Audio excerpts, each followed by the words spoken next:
नमस्कार। मौलिक शक्ति न्यूज देख रहे हैं आप और मैं हूं आपके साथ साइमा।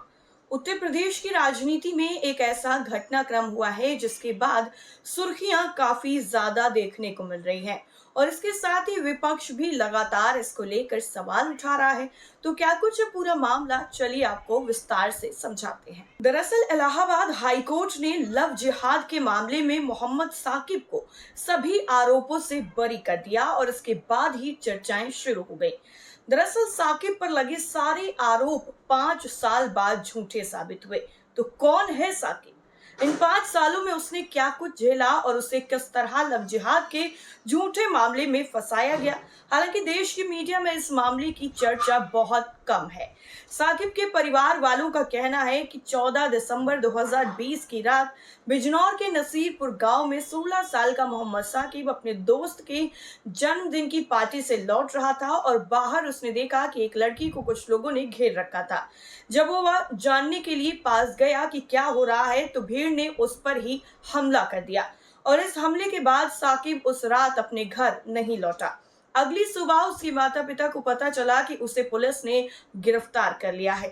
साकिब एक दिहाड़ी मजदूर था और देहरादून में वेल्डर के तौर पर काम करता था। साकिब के मुताबिक घटना से कुछ दिन पहले ही वो बिजनौर लौटा था और 16 साल की लड़की दलित समुदाय से थी। लड़की के पिता ने 15 दिसंबर को धामपुर थाने में साकिब के खिलाफ एक एफआईआर दर्ज करवाई और यहीं से इस पूरे मामले की जो शुरुआत है वो हुई है और अब 5 साल बाद साकिब को न्याय मिला है। दरअसल साकिब पर गंभीर आरोप लगाए गए कि उसने लड़की का अपहरण किया, शादी के लिए मजबूर किया और यौन उत्पीड़न और SC/ST एक्ट के तहत अपराध भी दर्ज किया गया। इसके अलावा उस पर उत्तर प्रदेश के लव जिहाद कानून के तहत भी मामला दर्ज किया गया। शिकायत में आरोप लगाया गया कि साकिब ने खुद को सोनू नाम का हिंदू बताकर लड़की से बात की और उसे शादी व धर्म परिवर्तन के लिए बहलाया। 14 दिसंबर की रात उसने कथित तौर पर लड़की को बरखेड़ा चौहान गांव से अगवा किया। जब लड़की को पता चला कि वो मुस्लिम है तो वो भागकर अपने माता पिता के पास वापस लौटी। सभी आरोप गैर जमानती थे और उसके बाद 17 दिसंबर को साकिब को न्यायिक हिरासत में भेज दिया गया। उसने 6 महीने जेल में बिताए और फिर जून 2021 में इलाहाबाद हाईकोर्ट ने उसे जमानत दे दी। साकिब ने अदालत में यह भी कहा कि वो निर्दोष है, लड़की को नहीं जानता था और उसे स्थानीय विवाद के कारण फंसाया गया। लेकिन अब 5 साल बाद 21 मई 2025 को बिजनौर की विशेष अदालत ने साकिब को सभी आरोपों से बरी कर दिया। साकिब के वकील मशरूफ कमाल ने कहा कि उत्तर प्रदेश में पहला ऐसा मामला है जिसमें लव जिहाद कानून के तहत मुकदमे दर्ज होने के बाद किसी मुस्लिम व्यक्ति को बरी किया गया। अदालत में इस मामले को लेकर 74 बार सुनवाई हुई है और इस सुनवाई में पता चला है कि शिकायतकर्ता अपने दावों को साबित नहीं कर सका। मुकदमे में कई खामियां भी सामने आई। लड़की ने अपने बयान में कहा कि साकिब उसे नसीरपुर ले गया और छेड़छाड़ की और कोशिश की, लेकिन वो भाग निकली। हालांकि उसके माता पिता के बयान कुछ अलग ही थे। लड़की की मां ने कहा कि वो अगली सुबह लौटी, जबकि पिता ने कहा कि वो उसी रात लौटी। मां ने यह भी कहा कि लड़की ने उस रात की घटना के बारे में कुछ नहीं बताया। वहीं अदालत ने उस डॉक्टर से भी पूछताछ की जिसने 16 दिसंबर को नाबालिग की मेडिकल जांच की थी। जैसे जैसे ये पूरा मामला आगे बढ़ा, सुनवाई आगे बढ़ी, वैसे वैसे सारे जो सबूत थे वो निकल कर सामने आ गए। डॉक्टर ने अदालत को बताया कि उसे पीड़िता के शरीर पर कोई बाहरी चोट नहीं मिली। लड़की के मुताबिक उसका यौन उत्पीड़न नहीं हुआ था, लेकिन फिर भी डॉक्टर ने लड़की के बयान की पुष्टि के लिए जांच की कि यौन उत्पीड़न हुआ था या नहीं। मामले की जांच कर रहे अधिकारी अजय कुमार अग्रवाल ने भी डॉक्टर से यौन उत्पीड़न पर पूरक रिपोर्ट की मांग नहीं की थी।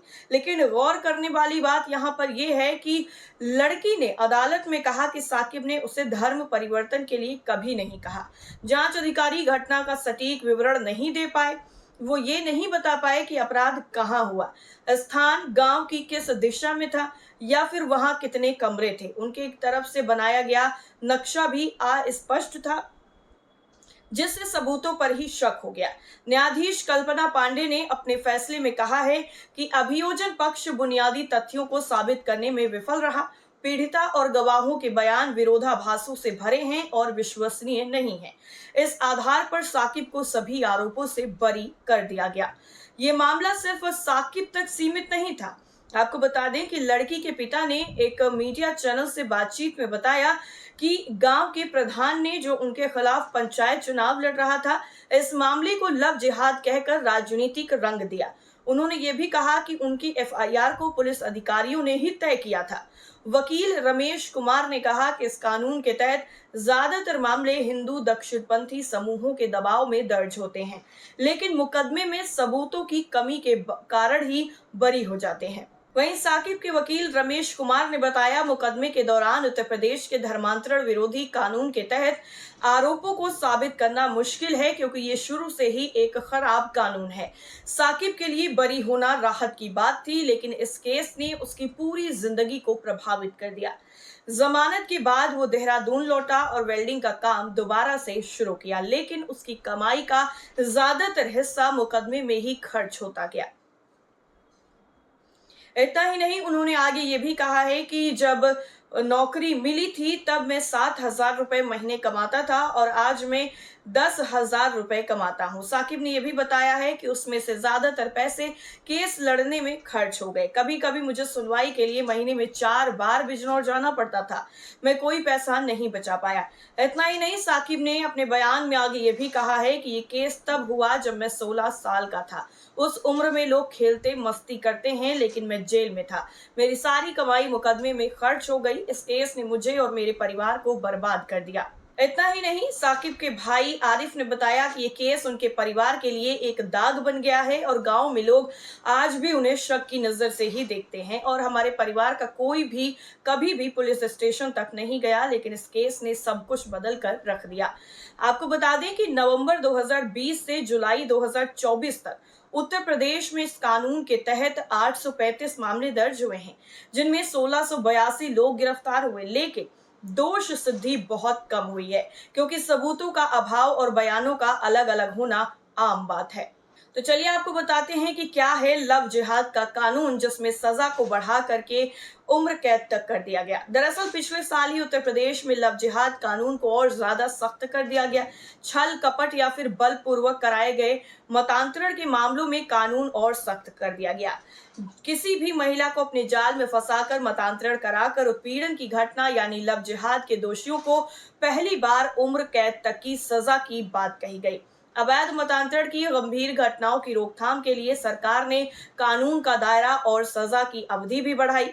अभी तक ऐसे मामलों में इस कानून से पहले अधिकतम जो है वो 10 साल की सजा और 50,000 रुपए तक जुर्माना निर्धारित था, लेकिन मतांतरण के लिए विदेशी फंडिंग में अब जो है वो 7 से 14 साल की सजा और कम से कम 10 लाख रुपए तक जुर्माना तय किया गया। विधानसभा में मानसून सत्र के पहले दिन उत्तर प्रदेश में विधि विरुद्ध धर्म संपरिवर्तन प्रतिषेध संशोधन विधेयक 2024 पेश किया गया था, जिसके तहत अगर कोई व्यक्ति मतांतरण कराने की नियत से किसी व्यक्ति को उसके जीवन या संपत्ति के लिए धमकाता है, हमला करता है, विवाह या फिर विवाह करने का वादा करता है या फिर षड्यंत्र करता है, नाबालिग महिला या किसी व्यक्ति की तस्करी करता है, तो उसके अपराध को सबसे गंभीर श्रेणी में रखा गया। ऐसे मामले में आरोपित को कम से कम 20 साल कारावास या आजीवन कारावास तक की सजा और जुर्माने से दंडित किया जाएगा। न्यायालय पीड़ित के इलाज के खर्च और पुनर्वास के लिए धनराशि जुर्माने के रूप में तय करेगी।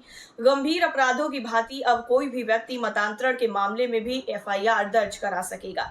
पहले मतांतरण से पीड़ित व्यक्ति, उसके स्वजन अथवा करीबी रिश्तेदार की तरफ से ही एफआईआर दर्ज कराने की व्यवस्था की गई थी, लेकिन अवैध मतांतरण के मामले बढ़ने पर मुख्यमंत्री योगी आदित्यनाथ ने कड़ा कानून बनाने का निर्देश दिया था और इसके बाद ये जो पूरा कानून है वो उत्तर प्रदेश में लागू हुआ।